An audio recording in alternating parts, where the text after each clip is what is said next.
What's good, peeps? Thanks as always for passing by the channel. Much appreciated. Hit that subscribe button if you guys are new. I'm excited. I'm off to Senegal tomorrow. Fox Sports have me hosting an event there on Wednesday. So, yeah, little old me from YouTube. Little old me from YouTube hosting an event for Fox Sports. The fuck is going on? Do not give up on your dreams, people. Do not give up on your dreams. Anyway, let's talk boxing for a second. Anthony Joshua versus Andy Ruiz Jr. goes down next weekend.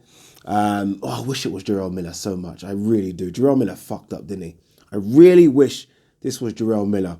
It would just have so much extra spice. Right now, it kind of still feels a bit flat. I mean, Eddie Hearn's trying his best, and you know Eddie Hearn is trying his fucking best. How many times in the last, I don't know, month now has Eddie Hearn said Andy Ruiz Jr. has fast hands? I've heard that one. I've heard fast hands. I've heard don't look at his body shape and other things as well. But Eddie Hearn's trying, and it's just not happening, is it? It's just not happening. It's just still a bit flat. It's not Eddie's fault. He's trying his hardest. And I feel sorry for Eddie Hearn. He must be the hardest working promoter in boxing. I mean, he's fucking air miles. He was hosting a promotion in Italy, I think, last week. And then London. And then I think he went up north. Then America. Fucking hell. I mean, this guy does work. Anyway, let's talk about the undercard. So this video has nothing to do with Ruiz or Anthony Joshua. So if you are tuned in for Ruiz or Anthony Joshua, tune out now. This ain't for you. This is more about the undercard because the undercard has come under some scrutiny. I've given it a bit of stick. I think some of the matchups aren't great, but I thought it would be best to go through it sort of fight by fight and tell me what you guys think. Straight off the bat, if I had to score the undercard out of 10, I would give it a 5. A 5 out of 10, which isn't too bad. It's middle of the ground. It's not too bad. I think my 5 is based on the fact that when it was first mentioned, Anthony Joshua versus Jarrell Miller, I mean, we were led to believe that we might get Kell Brook on the card against someone known. I think even there's talks about Ricky Burns on the card against someone known. Cal Yafai on the card against someone known. So we were talking about some of our best British boxers on this card. That hasn't quite happened. But regardless, it's not as bad as I think some have made it out to be. Look, if I'm honest with you, I really don't really care about undercards. If a main event is that good, I don't give a shit about undercards. If the main event is that good. If the main event is weak, in this instance, I don't think it's a weak main event. I don't think it's the best, but I don't think it's weak. I don't think Joshua versus Ruiz is as weak as people think it will be. Then obviously you have to stack the undercard. And he's tried, but I think ultimately he's failed. But let's have a look anyway. All right, so the opening fight on the card is a middleweight bout between Austin Williams and a guy called Kadir Jenkins. Kadir Jenkins, 1 fight, 1 loss. Austin Williams, 1 fight, 1 win. I don't know if you guys know Austin Williams, but he's the middleweight that they've just signed. Very stocky looking, very quite stout looking for a middleweight. I don't know how long this guy will last at middleweight. So that fight's just what it is, right? And I think it's a fantastic opportunity for Austin Williams to fight at Madison Square Garden on a big world title fight, and he'll be opening the show. So that's big for him, big for his family, and I wish him all the luck. The next fight on the card is Joshua BUATSI versus Periban. Pointless. This is just pointless. This one disappoints me a lot, I have to be honest with you. Look, I'm all for Joshua BUATSI getting out there, Madison Square Garden. No one will be in the arena when he fights, if I'm honest with you.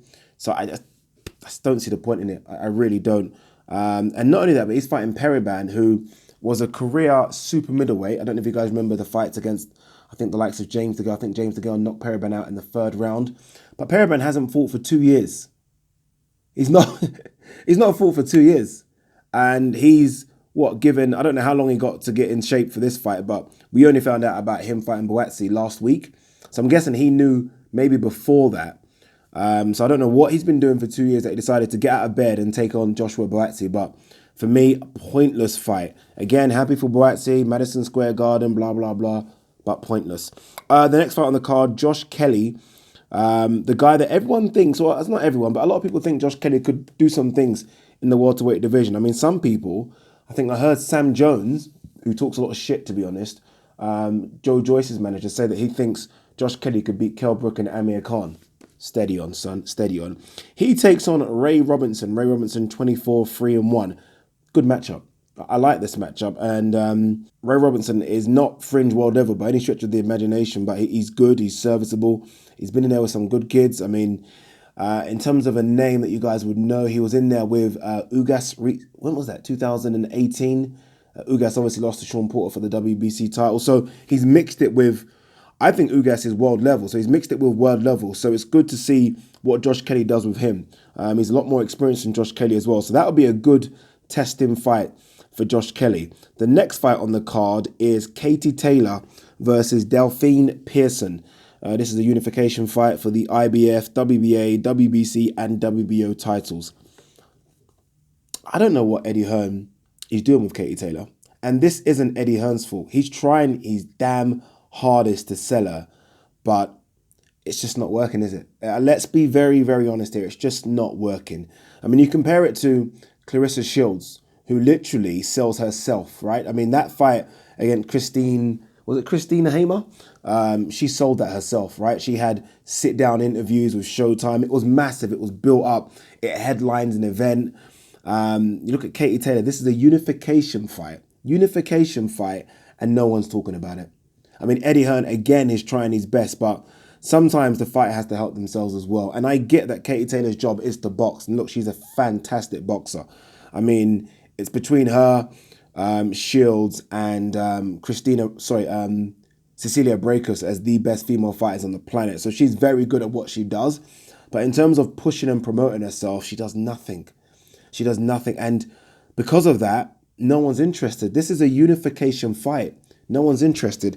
They're either not interested because of that, or they're not interested because the depth of female boxers is just not there.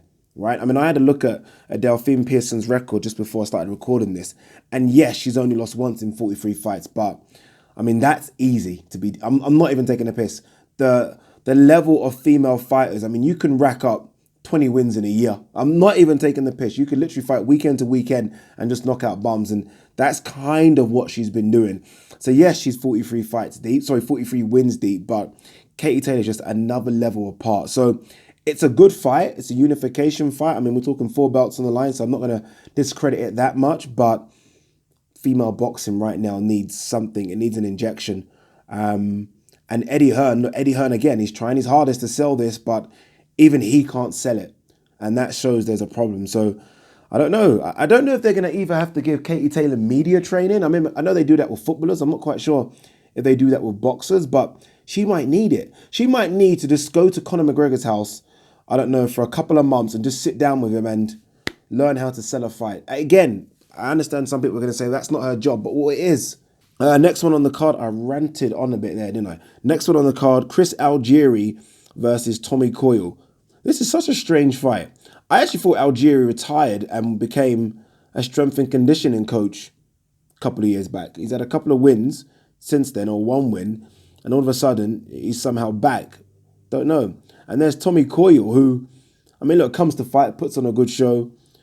It's a decent fight between these two. It's for the WBO International Super Lightweight title, if that means anything to anyone. Algieri is the better boxer, the better mover. Tommy Coyle is a spoiler, the grafter. Good matchup. I like this one. Good matchup. And the one that I gave a lot of stick, that was announced last week, Callum Smith, the unbeaten WBA super middleweight champion. He's also got one of those diamond belts that mean nothing, but he's also the Ring Magazine champion. So he's the recognized #1 super middleweight in the world. He's fighting Hassan Ndam, who is a middleweight.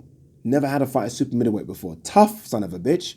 But come on, I mean, Callum Smith's been out of the ring since September last year. So what's that, 9 months or so. And his first fight back's against a middleweight. I'm not having that. I'm not having that at all. I think that's poor matchmaking. There are good super middleweights out there that Callum Smith can fight, especially if you're defending your title. If it was a 10-rounder and there was no belts on the line, okay, fair enough, but you're defending your belts and you just plucked a middleweight up against you, who are the biggest, or is one of the biggest bloody super middles I've ever seen. He's bigger than some light heavies. I don't know how he makes the weight, but yeah. So that's the card. Just to go through that again. So you've got Austin Williams versus Kadir Jenkins, BUATSI versus Periban, Josh Kelly versus Ray Robinson, Katie Taylor unification fight against Delphine Pearson, Algieri versus Tommy Coyle, and Callum Smith versus Ndam. And obviously the main event, Anthony Joshua versus Ruiz Jr. So, what do you guys think? Again, I give it a 5 out of 10. There are some couple of good fights in there. I think Josh Kelly against Ray Robinson will be a good fight, and I think Algieri versus Tommy Coyle will be a good fight as well. So there are 2 good fights there. And again, look, undercards. I mean, when you look at the venue, I mean, when you watch fights, I think sometimes even during undercards, people falling asleep. I mean, I feel sorry for Austin Williams. Yeah, he's fighting at Madison Square Garden, the mecca of boxing, but it won't be more than just a few of his fans, a man and his dog watching him. So, I mean, undercard matches, I mean, no one's really interested in them, are they? To be honest, are they? I don't know.